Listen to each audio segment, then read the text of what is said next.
Si son tan amables, por favor, de acompañarme a la carta del apóstol Pablo a los Efesios. Carta del apóstol Pablo a los Efesios para continuar con nuestra serie de sermones expositivos. Vamos a leer versículos 18 al 21. Dice así la palabra de Dios: No os embriaguéis con vino, en lo cual hay disolución, antes bien sed llenos del Espíritu, hablando entre vosotros con salmos, con himnos, cánticos espirituales, cantando y alabando al Señor en vuestros corazones, dando siempre gracias por todo al Dios y Padre, en el nombre de nuestro Señor Jesucristo, sometiéndonos unos a otros en el temor de Dios. La vida cristiana es en muchos sentidos extraordinaria. La persona alrededor del cual giran todos los aspectos de esa vida es extraordinaria. Nuestro Señor Jesucristo, la segunda persona de la Trinidad encarnada. Lo que Él hizo para salvarnos fue extraordinario. Vivió una vida perfecta y luego fue a la cruz siendo inocente para morir en lugar de aquellos pecadores culpables a quienes Él vino a salvar. El instrumento que Él usa para salvarnos es extraordinario. La predicación del Evangelio aplicada con poder por el Espíritu Santo en nuestros corazones. El método a través del cual nos salva es extraordinario. Somos salvos por gracia, por medio de la fe. Y los dones que Él otorga a los que salva son extraordinarios. Comunión con el único Dios vivo y verdadero, el perdón de todos nuestros pecados, el poder necesario para vivir en santidad, una existencia plena y con propósito, y la esperanza ciertísima de la vida eterna. La vida cristiana es, de principio a fin, fuera de lo común. Por eso no debe extrañarnos al ver que la Biblia enfatiza el hecho de que los cristianos deben vivir vidas fuera de lo común. Los cristianos son distintos. Eso es lo que Pablo plantea en toda esta sección de la carta a los Efesios que hemos venido estudiando en los últimos sermones de esta serie. Y ya que hay tres principios claves de la enseñanza que son la repetición y la repetición, no me voy a cansar, hermanos, de decirles lo mismo. Los cristianos son distintos. Tienen una luz que los incrédulos no tienen. Han sufrido una transformación que los demás desconocen. Y sobre todas las cosas tienen al Espíritu Santo morando permanentemente en sus corazones. Los cristianos son distintos. Sin embargo, eso no quiere decir que al convertirnos al Señor, en nosotros se activa una especie de programa espiritual que nos lleva como autómatas a hacer la voluntad de Dios sin que tengamos que hacer el menor esfuerzo. No, eso no es lo que significa. Los cristianos deben crecer en gracia, deben crecer en el conocimiento de Dios, en el entendimiento de su voluntad, deben luchar activamente contra el pecado que mora en ellos, y sobre todas las cosas deben ser llenos del Espíritu Santo. Deben dejarse controlar por el Espíritu de Dios, para que su poder se manifieste en nuestras vidas. La semana pasada consideramos con detenimiento el significado de esta exhortación de Pablo en el versículo 18 del capítulo 5. No os embriaguéis con vino, en lo cual hay disolución, antes bien sed llenos del Espíritu Santo. No debemos permitir que las bebidas alcohólicas nos controlen, dice Pablo, ni ninguna otra cosa de este mundo. Antes bien debemos ser controlados por el Espíritu de Dios, dejar que su palabra permee nuestras mentes y corazones.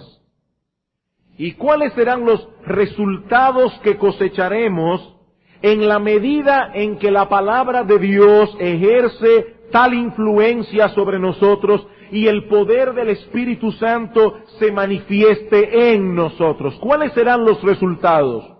Versículo 19 al 21, hablando entre vosotros con salmos, con himnos, cánticos espirituales, cantando y alabando al Señor en vuestros corazones, dando siempre gracias por todo al Dios y Padre en el nombre de nuestro Señor Jesucristo y sometiéndonos unos a otros en el temor de Dios.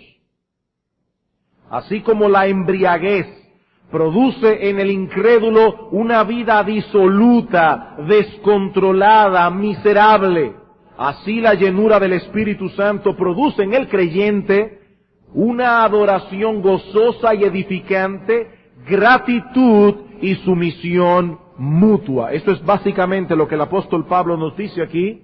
Y lo que vamos a hacer a partir de hoy es considerar estos resultados uno por uno. Lo primero que Pablo señala en el texto es que los creyentes llenos del Espíritu disfrutarán entre sí de una adoración gozosa y edificante. Versículo 19, hablando entre vosotros con salmos, con himnos, cánticos espirituales, alabando y cantando al Señor en vuestros corazones. Así como la lengua del borracho se suelta para hablar lo que no conviene, así también la llenura del Espíritu Santo abre nuestros labios, pero para hablar cosas edificantes. Ahora bien, cuando Pablo dice aquí que debemos hablar entre nosotros con salmos, con himnos, cánticos espirituales, él no está diciendo que los cristianos llenos del Espíritu Santo hablan cantando. No podemos vivir como en un musical, esa película que todo el mundo habla cantando. Esa no es la idea. Ni tampoco Pablo está sugiriendo que usemos las letras de los himnos en nuestras conversaciones ordinarias. Alabad, alabad, y alabad al gran rey. No, eso no es la idea. Lo que él está diciendo es que los creyentes llenos del Espíritu expresan su gozo y su alegría a través de cánticos de alabanza que son edificantes. Los creyentes deben instruirse mutuamente, exhortarse, alentarse, edificarse. Velad, fieles todos, velad con fervor, que viene muy pronto Jesús el Señor. Debemos exhortarnos unos a otros, alentarnos unos a otros, a través de himnos que contengan un sólido contenido escritural y doctrinal. En el pasaje paralelo de Colosenses capítulo 3 versículo 16, Pablo dice que debemos enseñarnos y exhortarnos unos a otros en toda sabiduría, cantando con gracia en nuestros corazones al Señor, con salmos, con himnos, cánticos espirituales. La alegría superficial y artificial del borracho se manifiesta hablando cosas incoherentes y muchas veces perniciosas. Los creyentes llenos del Espíritu manifestarán su gozo y su confianza en el Señor por medio de sus cánticos de alabanza. Y de ese modo no solo adorarán a Dios, sino que también se edificarán unos a otros. Pablo está contemplando la alabanza aquí desde dos perspectivas al mismo tiempo, vertical y horizontal. Debemos exaltar a Dios en nuestros cánticos, pero debemos también edificarnos unos a otros. Y no solo en el culto público, hermanos, sino cada vez que tengamos oportunidad. Sea que nos reunamos en la iglesia para el culto de adoración en el día del Señor, o que lo hagamos en otros contextos, los creyentes llenos del Espíritu manifiestan a menudo el gozo de su salvación y su confianza en Dios por medio de una alabanza edificante. A través de la historia de la redención, el pueblo de Dios ha dado expresión a sus profundos sentimientos religiosos a través de sus cánticos. Cuando el pueblo de Israel fue libertado de la esclavitud de los egipcios, expresaron su alegría y su asombro por las obras de Dios cantando. Dice en Éxodo capítulo 15, versículo 1, entonces cantó Moisés y los hijos de Israel este cántico a Jehová. Lo mismo vemos en Jueces capítulo 5, en el canto de Débora y Barak, cuando Dios les dio la victoria en su lucha contra Jabín, rey de Canaán. Cuando David intentó traer el arca de nuevo a Jerusalén, dice la Escritura en Primera de Crónicas, capítulo 13, que el pueblo iba cantando. También en segundo libro de Samuel, capítulo 22, versículo 1, vemos que David compuso un cántico de alabanza para celebrar la victoria que Dios le había dado sobre sus enemigos. El pueblo de Dios reacciona cantando. Así expresan su gozo, su admiración por la persona y la obra de Dios. Por eso en los Salmos no solo encontramos una amplia variedad de himnos, expresando una gama muy variada de sentimientos, sino también una invitación constante a alabar a Dios a través del canto. Vamos por un momento al libro de los Salmos, y como ustedes entenderán, hermanos, estamos usando algunos textos de los Salmos. Salmos, capítulo 7. Salmos capítulo 7, versículo 17.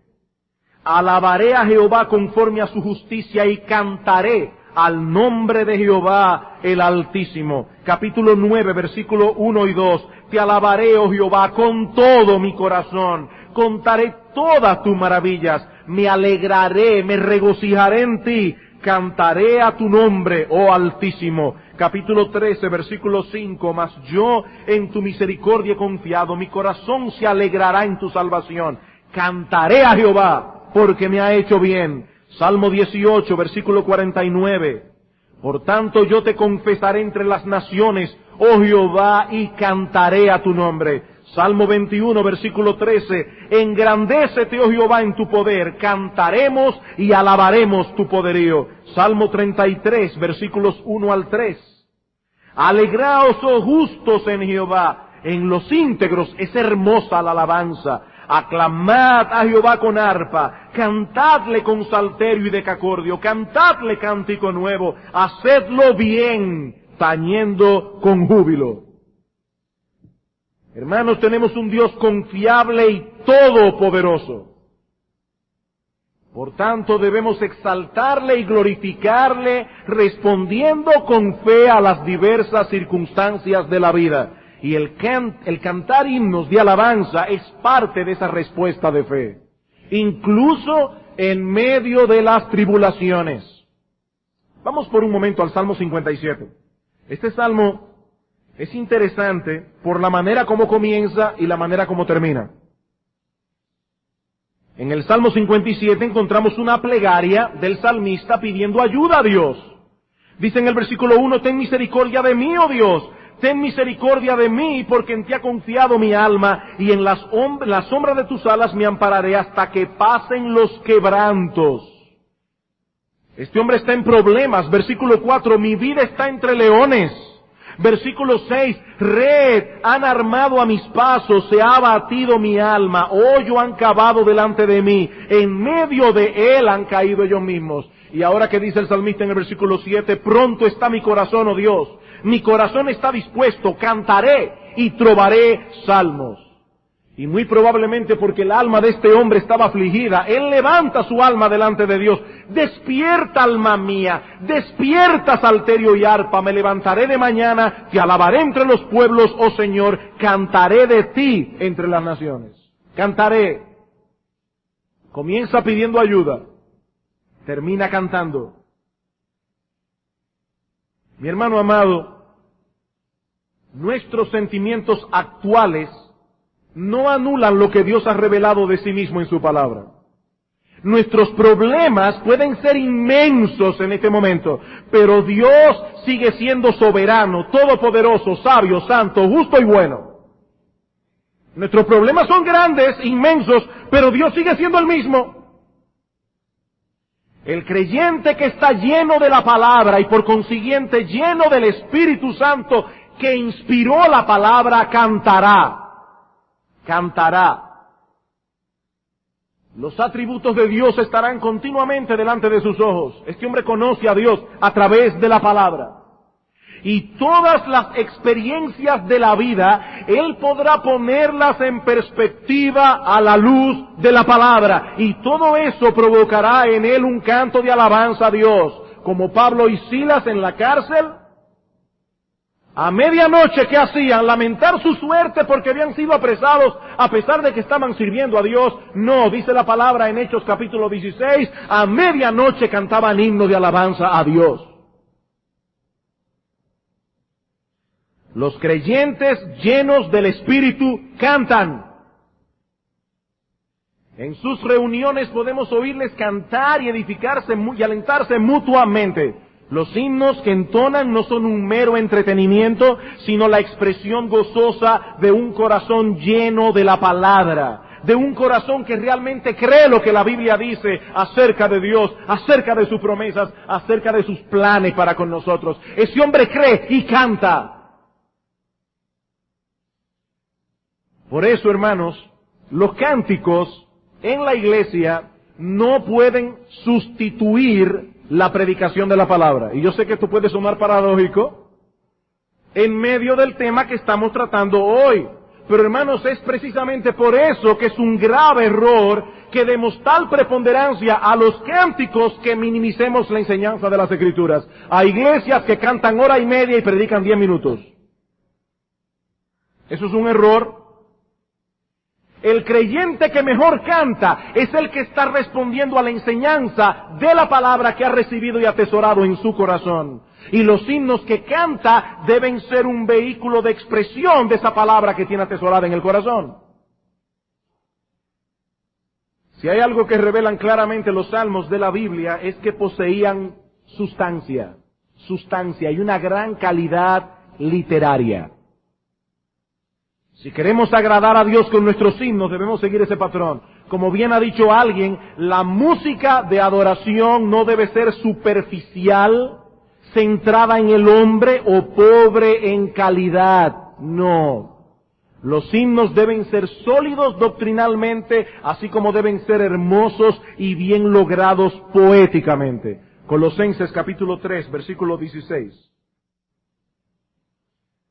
¿Qué dice Colosenses capítulo 3, versículo 16? La palabra de Cristo more en abundancia en vosotros, enseñándoos y exhortándoos unos a otros en toda sabiduría, cantando con gracia en vuestros corazones al Señor, con salmos, himnos y cánticos espirituales. Por medio de estos himnos, dice Pablo, los creyentes se enseñan y se exhortan mutuamente. Ese es el aspecto horizontal de la alabanza.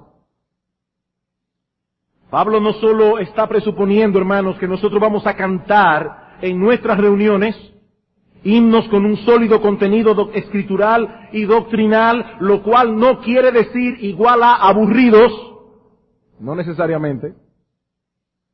Himnos con un sólido contenido doctrinal,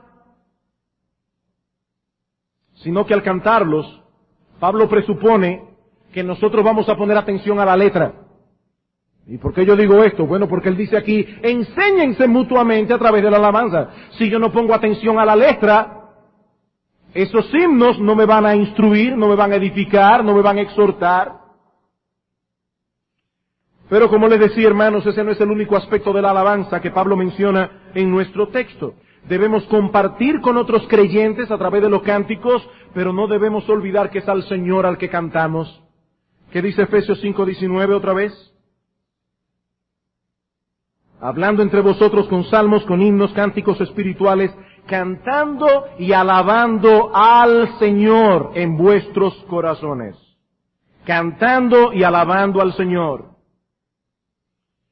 Algunos comentaristas han tratado de diferenciar el significado de estos tres términos que Pablo usa aquí en el texto. Salmos, himnos, cánticos espirituales, pero honestamente, hermanos, yo no quiero entrar en un asunto en el que no me es fácil trazar una diferencia. Lo que sí está claro es que al cantar debemos hacerlo para el Señor y con todo el corazón. ¿Qué dice el texto una vez más? Cantando y alabando al Señor en vuestros corazones. No nos cantamos a nosotros mismos, sino que cantamos al Señor. Al hacerlo nos edificamos mutuamente, pero el foco de nuestra atención es Él, no nosotros. Hay algunas personas que vienen a la iglesia a sentir que adoran, no a adorar. Y eso es muy diferente. Eso es muy diferente. Nosotros no venimos a sentir que adoramos, venimos a adorar. A adorar a Dios. Hemos venido a expresarle nuestro amor, nuestro asombro, nuestra gratitud, nuestro gozo. Y dice Pablo que debemos hacerlo con todo el corazón, es decir, con todo nuestro ser. No es un mero ejercicio de labios, es la expresión de un hombre que adora con toda su personalidad involucrada. Toda su personalidad. Cuando adoramos a Dios, nuestro intelecto está envuelto, porque estamos meditando en lo que estamos cantando. Nuestra voluntad está envuelta, porque nos estamos disponiendo a cantar a toda capacidad. No es un chorrito, es a toda capacidad. Hermanos, en el cielo vamos a cantar duro. Busque Apocalipsis y verá que cada vez que aparece la alabanza dice a gran voz, a gran voz. Estamos dándole un decreto a nuestras almas. Vamos a cantar a toda capacidad. Nuestra voluntad está envuelta, nuestras emociones están envueltas, porque son la respuesta lógica y humana a las verdades que están siendo entonadas en los himnos, acerca de la persona de Dios, acerca de sus obras, acerca de sus promesas, acerca de nuestro hermoso Salvador. Amados hermanos, que nunca se diga de nosotros, ni como individuos, ni como iglesia, lo que el Señor dice de su pueblo en las Escrituras: este pueblo de labios me honra, pero su corazón está lejos de mí. Dios quiere nuestro corazón. A los sacerdotes del tiempo de Malaquías, Dios les advierte que serían castigados severamente. ¿Por qué? Porque no se habían decidido de corazón dar gloria a su nombre. Si no oyereis, dice Malaquías 2:2, y no decidís de corazón dar gloria a mi nombre, ha dicho el Señor, enviaré maldición sobre vosotros, y aún vuestras bendiciones las maldeciré, dice Dios, y aún las he maldecido, porque no os habéis decidido de corazón. Qué triste, qué terrible. Una persona que espera la bendición de Dios y recibe su maldición. Y hermanos, nuestro Dios sigue siendo Él mismo. Él está buscando verdaderos adoradores que le adoren en espíritu y en verdad, cabeza, corazón, en espíritu y en verdad. De lo contrario, nuestra alabanza no será acepta delante de Él. Y yo me pregunto, hermanos, ¿qué tanto expresamos a través del canto nuestra alegría, nuestro gozo, nuestra confianza en Dios en medio de cualquier circunstancia? ¿Qué tanto? Cuando vamos solos en el carro, o cuando estamos con nuestra familia, ¿qué tan a menudo nos envolvemos en un canto de alabanza a Dios? Hermanos, ¿cuál es el clima que permea nuestros hogares? Tu hogar. No pienses en el vecino que está al lado tuyo. Yo estoy hablando de a ti. ¿Cuál es el clima que permea nuestro hogar? ¿Es común escuchar allí himnos de alabanza? ¿Y qué de nuestras reuniones sociales con otros cristianos? Hermanos, nosotros no tenemos que recurrir a cosas fuera de nuestra fe para experimentar gozo y alegría. Esos son extras. Algunos son lícitos, pero no son necesarios. Son extras. Suficiente tenemos con la persona de Dios. Suficiente tenemos con lo que nuestro Salvador Jesucristo ha hecho a nuestro favor, con la promesa de su presencia en nuestras vidas todos los días hasta el fin del mundo. Eso no es suficiente. El cristiano lleno del Espíritu canta canta porque está gozoso porque medita a menudo en todas las bendiciones que Dios le ha otorgado de pura gracia. Esto no es un asunto meramente temperamental. Es que fulano tiene ese temperamento, a él le gusta cantar. No, esto no es temperamental. Esto tiene que ver con nuestra piedad. Esto tiene que ver con el entendimiento que tenemos de quién es Dios y de lo que Él ha hecho por nosotros. Dice el salmista en el Salmo 126, versículo 3, grandes cosas ha hecho Jehová por nosotros. Conclusión, estaremos alegres. ¿Ha hecho Dios por ti grandes cosas? Bueno, si eres un creyente debes responder, por supuesto que sí, infinitamente mayores que las que el salmista tenía en mente cuando escribió este salmo, porque él no tenía la completa revelación de Dios como tú y yo tenemos. Mi hermano, cuando aún no habías nacido, ni habías hecho ni bien ni mal, Dios pensó en ti, y antes de la fundación del mundo decretó salvarte, y enviar a su Hijo unigénito a pagar el precio de tus pecados. Cuando Cristo derramó su sangre en la cruz del Calvario, la estaba derramando por ti. Y en el momento preciso el Espíritu Santo abrió tu entendimiento y aplicó en tu corazón lo que esa sangre preciosa había comprado para ti. Grandes cosas ha hecho Dios por nosotros. Perdonó todos nuestros pecados, nos libró de la condenación del infierno, nos concedió gratuitamente el don de la vida eterna y sobre todas las cosas el regalo de conocer a Jesucristo, tener comunión con Él y por medio de Él un libre acceso al trono de la gracia. ¿Tú quieres más? Grandes cosas ha hecho Dios por nosotros. Mis hermanos, ¿no tenemos razones para estar alegres? ¿No debe esa alegría abrir nuestras bocas para alabar a Dios? A veces me pregunto si en este asunto los avances modernos nos han vuelto perezosos. Y he estado pensando en eso en estos días. Yo le doy gracias al Señor de haber nacido en este siglo. Pero es indudable que muchas de las comodidades que este siglo nos ha provisto nos vuelven perezosos.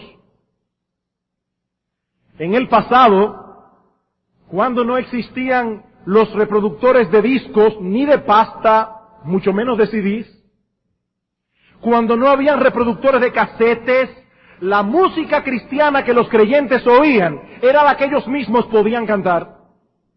Esa era la única música que había. Hoy cualquiera puede tener un aparato de música, incluso en el mismo carro, y eso puede ser una gran bendición si se usa bien, aunque tristemente para algunos ha sido la maldición de su vida. Pero el punto que quiero hacer aquí es que no debemos convertirnos en oidores pasivos. Debemos cantar. No se preocupe, mi hermano, si usted no canta bien. Que Dios tiene otros criterios para juzgar eso. Dios está escuchando tu corazón y cada nota sincera que elevas en su presencia resuena en sus oídos como una orquesta bien acoplada. Como si fuera un tenor potente que estuviera cantando o la más dulce de las sopranos. Así oye Dios nuestra alabanza. Y hermano amado, yo vuelvo y pregunto, ¿cuál es el clima que permea nuestros hogares? Nuestras reuniones con otros cristianos. Nos escuchan nuestros hijos cantar. Estamos llenándonos de la palabra de Dios, no solo a través de nuestra lectura diaria de la Biblia, sino también a través de los himnos que cantamos y en los cuales meditamos. Estamos contribuyendo a que otros sean llenos de la palabra. El cristiano lleno del Espíritu hace eso. Hace eso. Su vida no es un santo aburrimiento. Esa es la idea que alguna gente tiene de lo que es el cristiano, y mientras más santo, más aburrido. Y por eso es que muchos inconversos no se quieren convertir, porque no van a cambiar su gozo impío por un santo aburrimiento. Y tristemente algunos cristianos dan la impresión de que mientras más santos, peor, y solo pueden estar alegres cuando escuchan cosas del mundo. No pueden gozarse en otra cosa. Eso es extraño. Eso es extraño. El cristiano lleno del Espíritu no vive así. Él disfruta de Dios. Él se deleita en la vida abundante que Cristo compró para él en la cruz del Calvario. Y este hombre expresa su alegría, su gozo de muchas maneras, sobre todo cantando. Cantando. Tú cantas. ¿Qué cantas? Son dos preguntas. Tú cantas. ¿Qué cantas? ¿Qué cantas?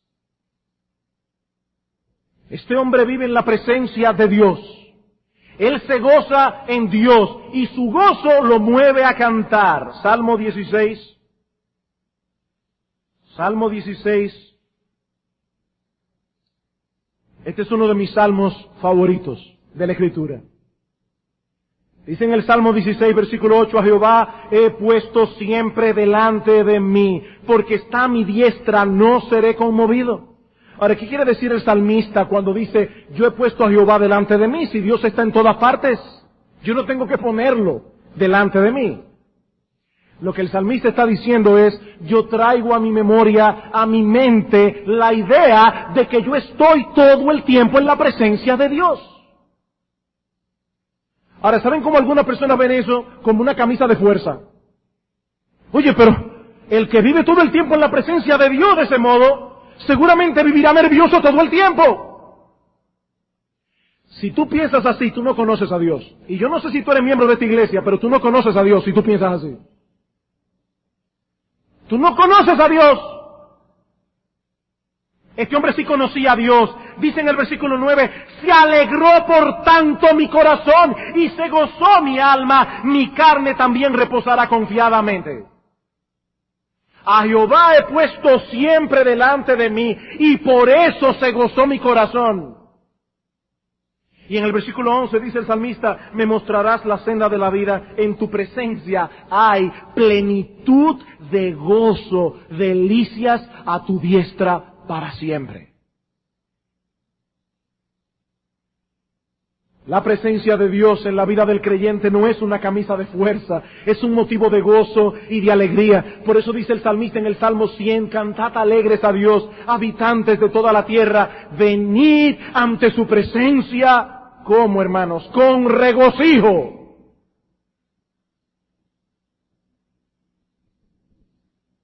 El cristiano lleno del Espíritu está gozoso. El cristiano gozoso canta.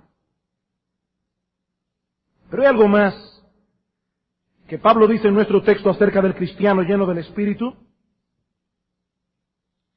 La llenura del Espíritu lo moverá a una adoración gozosa, edificante, pero también, dice Pablo, lo moverá a la gratitud. A la gratitud. Versículo 20. El cristiano lleno del Espíritu es agradecido, dando siempre gracias por todo al Dios y Padre en el nombre de nuestro Señor Jesucristo. Por cuanto la palabra de Dios gobierna su corazón, permea sus pensamientos, este hombre podrá tener una perspectiva correcta de las cosas y será movido a dar gracias. ¿Qué es la gratitud?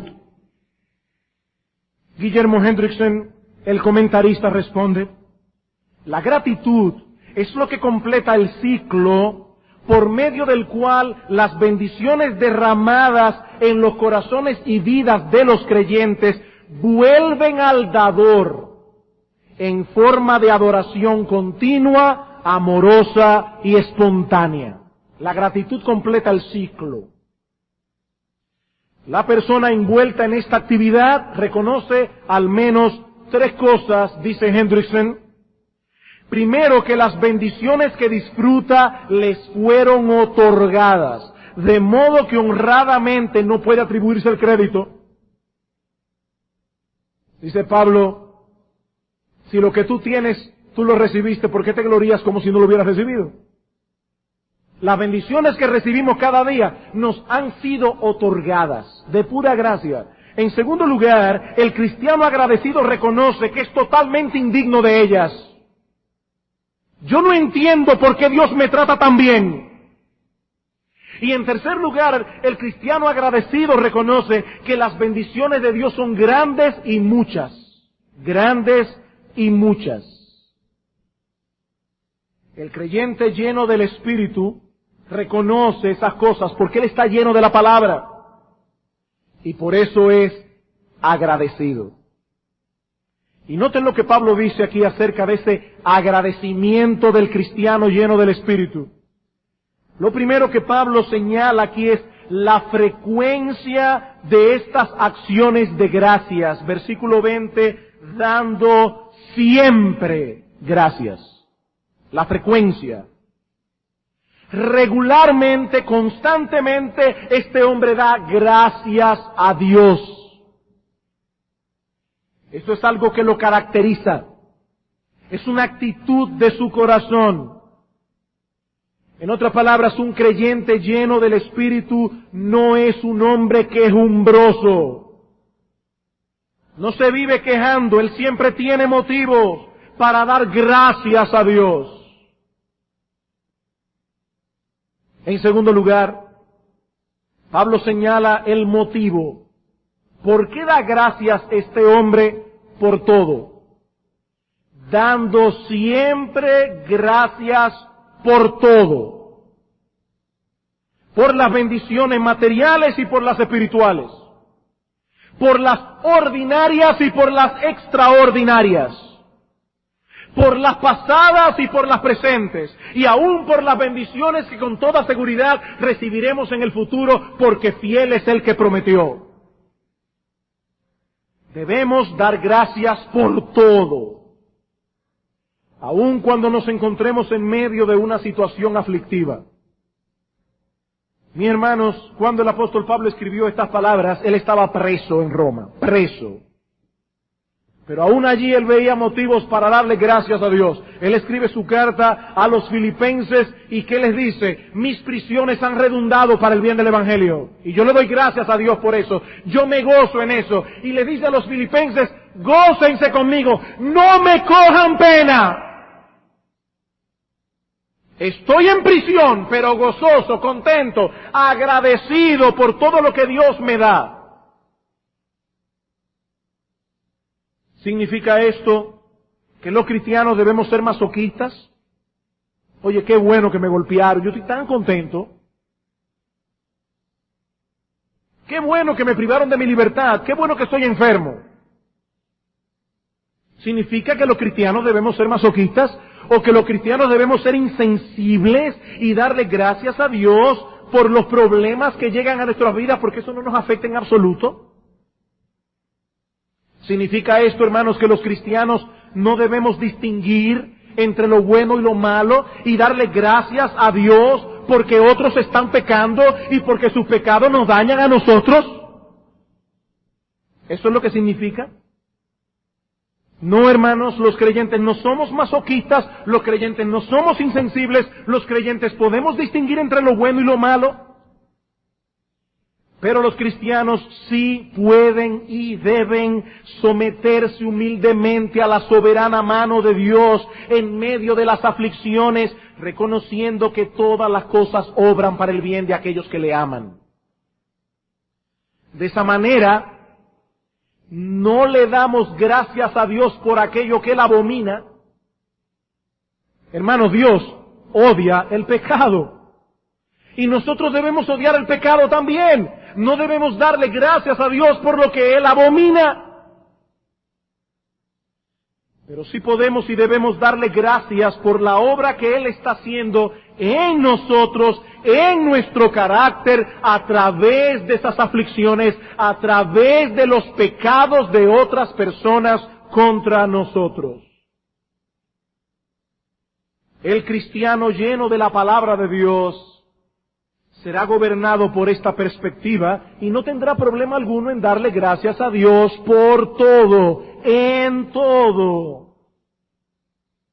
La llenura del Espíritu produce esa actitud en los creyentes. Dice Pablo en 1 Tesalónica capítulo 5 versículo 18, dad gracias en todo, porque esta es la voluntad de Dios para con vosotros en Cristo Jesús. Queridos hermanos, aún debemos darle gracias a Dios por muchas dificultades que otros tienen y nosotros no.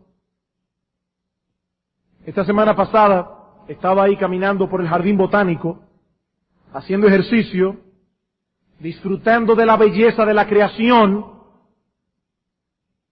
¿Y saben lo que yo pensé en ese momento? En esos hermanos por los que oramos aquí el miércoles, que están en Afganistán esperando una posible ejecución. En este momento fueron a ese lugar a predicar el Evangelio, fueron apresados y en este momento están siendo juzgados y puede ser que sean ahorcados. Tú no estás así, ni yo tampoco. Le di gracias a Dios por la libertad.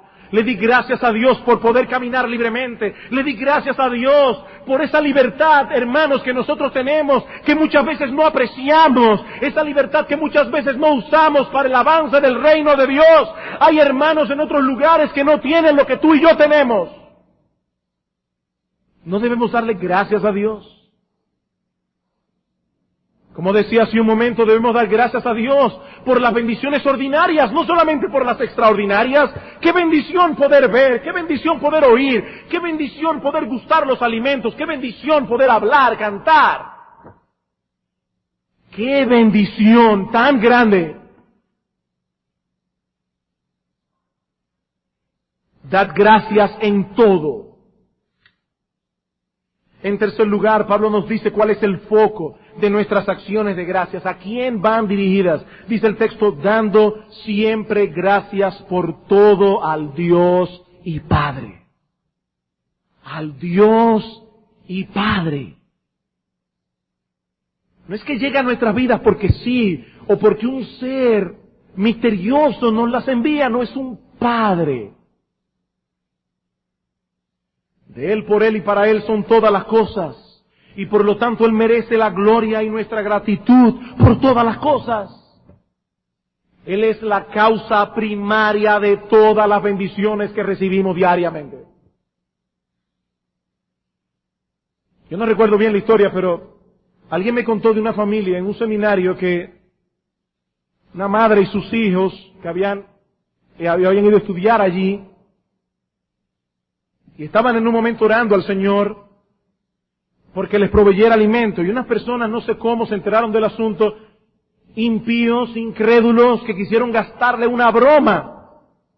Y buscaron una caja de alimentos y la pusieron en la puerta y se quedaron allí escondidos para ver la reacción cuando ellos vieran el milagro.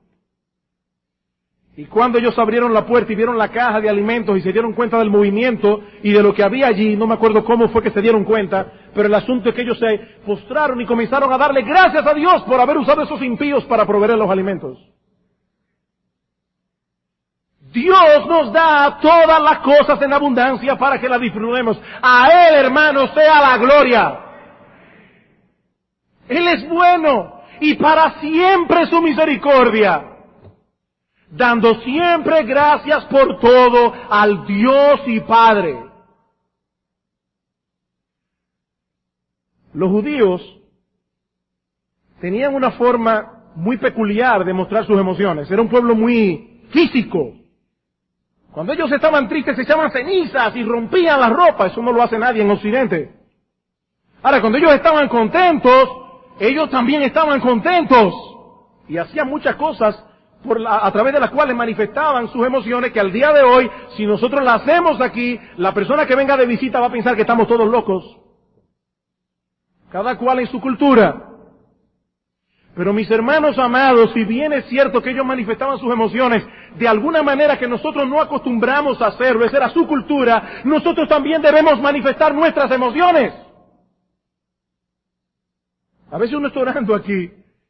Oye, uno quisiera oír a la gente diciendo amén, como si realmente estuviera sintiendo que está diciendo amén. Hermano, no le tenga miedo. Y nosotros no debemos tener problemas cuando estamos oyendo la palabra de Dios, cuando estamos oyendo una oración en la cual nosotros estamos involucrados, en decir, amén, amén, qué bueno, eso es lo que yo quiero, lo mismo que ese hombre está orando ahí. No tengamos temor. Y por último, el apóstol Pablo señala el modo como debemos dar gracias. Dice, dando siempre gracias por todo al Dios y Padre en el nombre de nuestro Señor Jesucristo.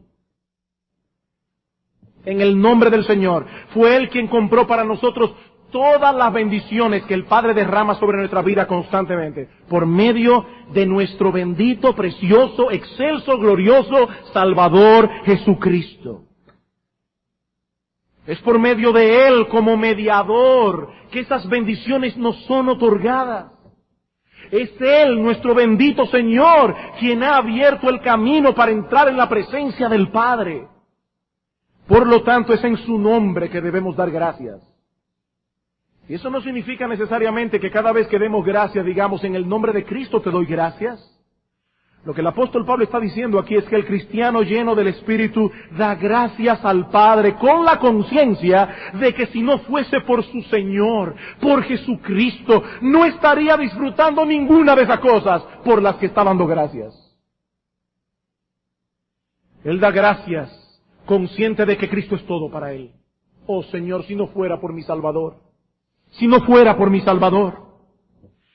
Y al hacerlo de esa manera, el corazón de este hombre se ensancha cada día, se aumenta su devoción, su amor, su fervor, su celo, su deseo de servir y vivir para Cristo. Así que la llenura del Espíritu Santo produce en el creyente una adoración gozosa y edificante, un corazón agradecido, pero hay algo más que Pablo menciona en el texto y que no vamos a considerar en esta mañana, y es la sumisión mutua. La sumisión mutua. Dice en el versículo 21, y aunque Reina Valera lo traduce como un mandato, es en realidad aquí otro participio que debe ser traducido sometiéndonos unos a otros en el temor de Dios. ¿Qué hacen los creyentes llenos del Espíritu? Cantan, alaban, dan gracias, se someten. Ese es uno de los resultados que produce la llenura. Sin embargo, dado que este texto sirve de enlace entre lo que Pablo ha venido diciendo acerca del andar cristiano en el mundo y lo que va a decir ahora acerca del andar del cristiano en el seno del hogar, preferimos tocar este tema en nuestro próximo sermón, cuando iniciemos, Dios mediante, el estudio de esta sección de la carta. Hermanos, ¿qué hemos visto hoy? Que los cristianos llenos del Espíritu, llenos de su palabra, viven en la presencia de Dios. Poseen una perspectiva correcta de las cosas que ocurren a su alrededor a la luz de la palabra, de tal manera que estos hombres, estas mujeres, estos jóvenes manifiestan en sus vidas gozo, confianza, alegría, esperanza. Hemos dicho que estas cosas encuentran un vehículo de expresión en la adoración gozosa y edificante y en la gratitud. Los cristianos llenos del Espíritu cantan. Los cristianos llenos del Espíritu son agradecidos. Y yo te pregunto, mi hermano, ¿es esta la realidad de tu vida? ¿Es esta la realidad de tu vida? ¿Eres conocido por ser un cristiano gozoso y agradecido? ¿Estás consciente de todo lo que Dios ha hecho, hace y hará por ti? ¿Saben una cosa, hermanos? Nadie en el mundo tiene más motivo de gozo que un cristiano. Nadie. Nadie tiene un Padre como el nuestro. Nadie tiene promesas fieles y verdaderas en las cuales podemos confiar. Nadie tiene un Salvador como el nuestro. Nadie. Gocémonos en Él y démosle gloria, hermanos, a través de nuestros cánticos, a través de nuestra gratitud. Esta enseñanza que hemos visto hoy nos lleva a pensar en lo que el pastor Salvador Gómez estuvo hablando hoy en la escuela dominical, el engaño del pecado. El engaño del pecado. La razón por la que muchos rechazan el Evangelio, ¿saben cuál es? Temor a la santidad de Dios. Temor a la santidad. Han sido llevados a pensar que la verdadera felicidad está fuera de los caminos de Dios. Pero lo que Pablo nos enseña indirectamente en este pasaje es que la santidad es un requisito indispensable para la verdadera felicidad, para el verdadero gozo, para la verdadera alegría. Mi amigo, joven que estás aquí en esta mañana, joven, escúchame bien. La Biblia enseña que Satanás es mentiroso y homicida. Mentiroso y homicida. Él miente para matar. Él miente para destruir. Y una de las mentiras que usa continuamente para mantener a los hombres alejados de aquel que es la fuente de todo bien, es que andar cerca de Dios y en los caminos de Dios es una desgracia. Con esa mentira Satanás seduce a los cristianos para destruir su gozo. Con esa mentira seduce a los incrédulos para llevarlos al castigo eterno en el infierno. Pero mi amigo, eso no es así. Es una mentira. Cristo vino a darnos vida, y vida en abundancia. Y esa vida está disponible para ti hoy, en este mismo instante, el perdón de todos tus pecados, las promesas de Dios, la promesa ciertísima de la vida eterna y sobre todo la comunión con Jesucristo y conocer a través de Él al único Dios vivo y verdadero. Mi amigo, esa promesa, esa bendición, esa vida abundante está disponible para ti hoy por medio de la fe y del arrepentimiento. Ven a Cristo, mi amigo.